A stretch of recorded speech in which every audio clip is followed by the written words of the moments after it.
A short story by Paul McCann entitled The Wee One's Very First Christmas.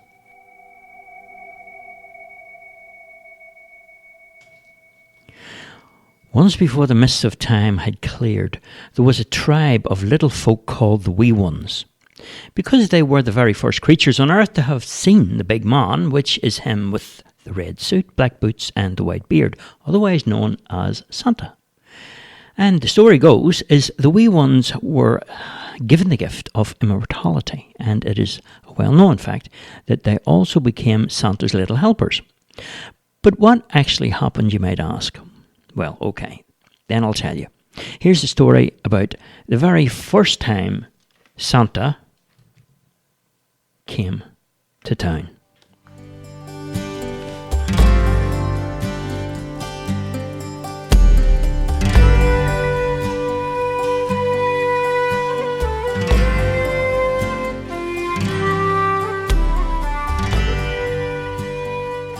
One misty night in a land beyond their snowy mountain home, the wee ones were wandering about in circles, as they often did, trying to find out exactly where they were.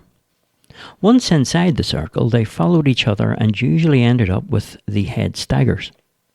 It was innocent enough because as they were walking around and around, they often told stories and made up funny little songs just to pass the time. So there they were, about 20 of them walking around and around, when all of a sudden across the northern skyline came a shooting star that dressed up the night sky like a streaked sequin until it fell down into the distant horizon. After the shooting star had crashed far away into the snow-capped mountains, a flash of light illuminated the entire land.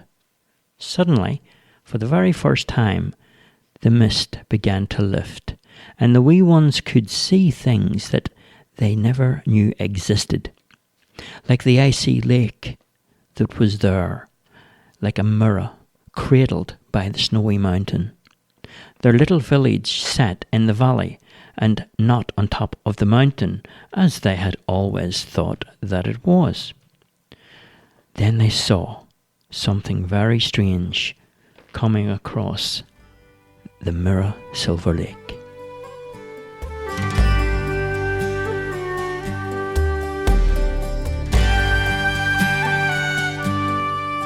They saw him come. He made his way across the lake, the icy lake, on a large sleigh pulled by 6 reindeers. When he arrived in their midst, he made his way over to each one of the wee ones and touched them and gave them a name, then explained that from this day on they would not grow old and that they would be each given a gift, a special gift that was theirs alone to fulfill their mission on earth, which was of course to make every single child happy from that day on. A strange kind of noise seemed to overpower, and the great big man started to laugh. And as he did, the wee ones too started to laugh as well. And they were laughing loud and long into the night. When morning came, the wee ones were still sore from laughing, but the big man took away all their pain. He told them his name was Santa and that he had arrived on a shooting star from a place much too far away. The wee ones felt honoured and started to call him their king. Santa said he'd have none of that, and anyone that called him king, he would have no choice but to send them into fits of laughter until they changed their mind. Santa issued all the wee ones a new set of clothes and provided them with the best food that they had ever tasted. Following this, Santa and the wee ones sang a couple of songs, made up a few stories, and then they all began to walk around in circles. But nobody got lost this time, because everyone followed Santa, out of the circle and out onto the icy lake. Above in the sky, a very bright star appeared, and the wee ones all stood there, gazing up. Santa said, "Now it's time to begin our mission. We must go to make Christmas happy." Santa took them all in his large sleigh to the top of the snow-capped mountain and showed them the place that would now be their home.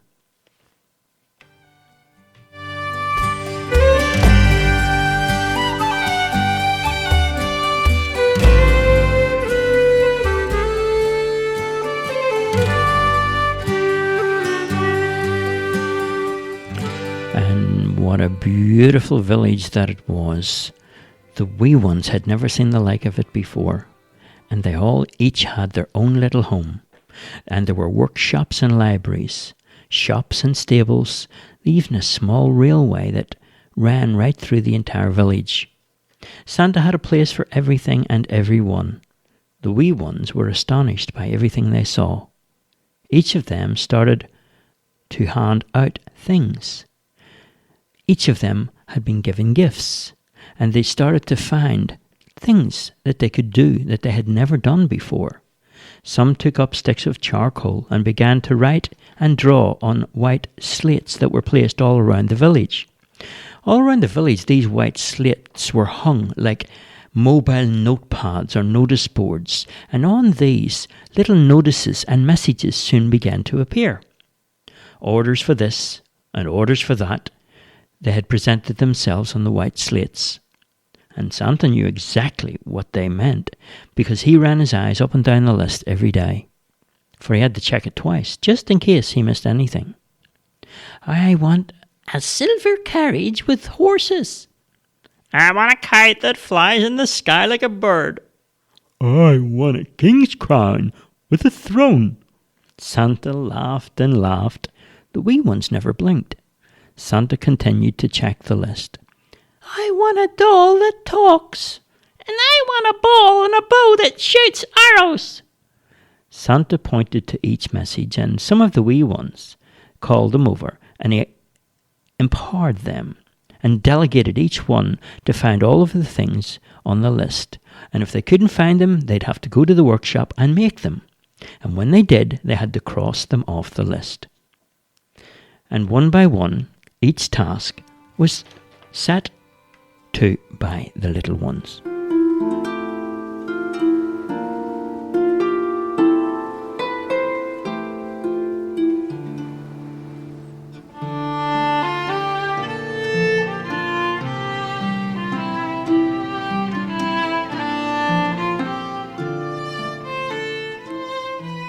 After a few days, the list of things ordered were almost now all completed.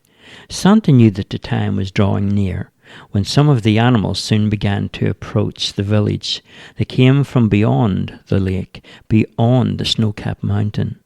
There were wild dogs from the woods, and from the snowfields came the side alley-cats and the deers, and Santa began to load up the sleigh with toys, and all the animals watched.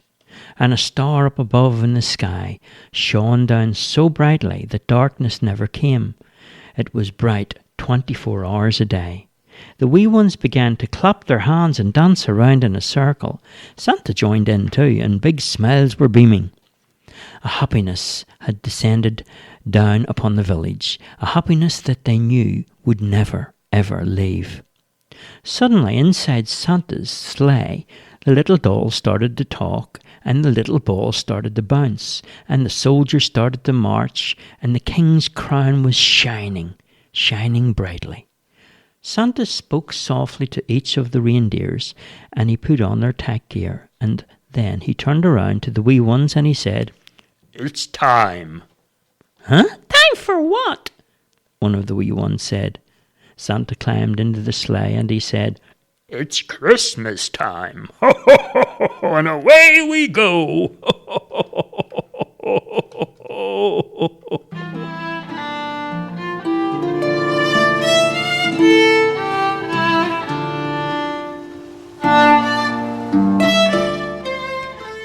The wee ones were amazed when the reindeers ran off at speed and suddenly took off into the sky like a shooting star across into the distant horizon. Still was the night until Santa returned and reloaded the sleigh with more toys, and all through the night he worked. The wee ones in turn were helping as much as they could. and all over the world the spirit of Christmas was moving.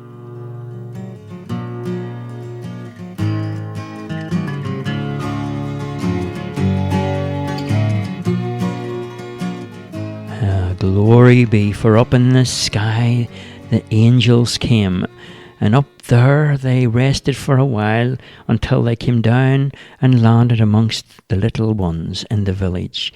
There they told her on this night a king was born, and from this very day that darkness would be expelled forever.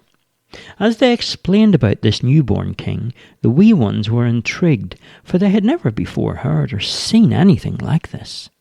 "Who is this king?" asked one of the wee ones. "This is the King of Kings, who will bring down the proud and the mighty. He will bring laughter and peace, and where there is need he will bring hope. Anybody who will lose their life for his sake, they will find it." The wee ones all went into a deep sleep, with the whispers of the angels in their ears. And the night passed, and the wee ones slept, and Santa was busy all over the world.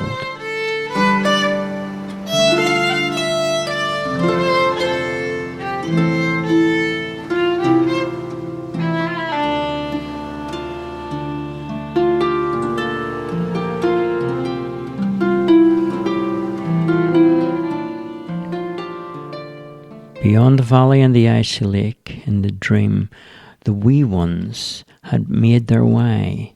They were carried by the wind to a place where there were small animals sitting inside a stable, near a child who was the newborn king. All over the land, animals and men came to visit this newborn king. Shepherds and sheep, wise men with gifts, then came with camels and squirrels and foxes, and birds of the air and butterflies, and all kinds of creatures came to set their eyes upon this newborn king. Some came from afar and others were from near, and each in turn came to look at the face of the child king. And all through the night the animals came until the wee ones were awakened from their dream. And it was the morning, and Santa had returned with an empty sleigh.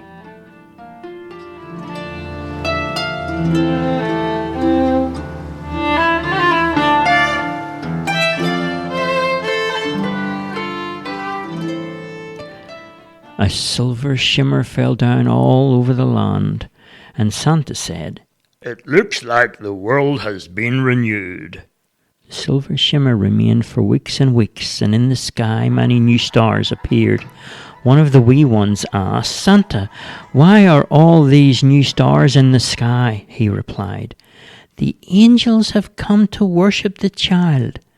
Flowers began to appear, and there around the snow-capped mountain there were new flowers that had never been grown before, and old flowers. There were roses, and outside Santa's house a scarlet rose garden with a perfume so strong and powerful that anyone that sniffed it would sink into a deep sleep.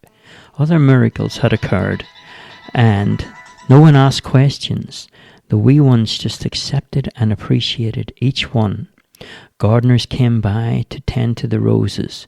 Butterflies and birds floated from rose to rose and scattered soft petals around each of the wee ones' homes.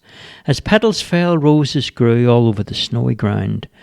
There were many colours now in the little gardens, and butterflies turned into flames, and the flames soon disappeared above the house of the wee ones, where honeybees soon came in to the village, and then there were honey hives, and the sound of the buzzing bees tickled the wee ones' ears and made them all fall into a deep sleep. And then when they woke up, Santa said, "It's time.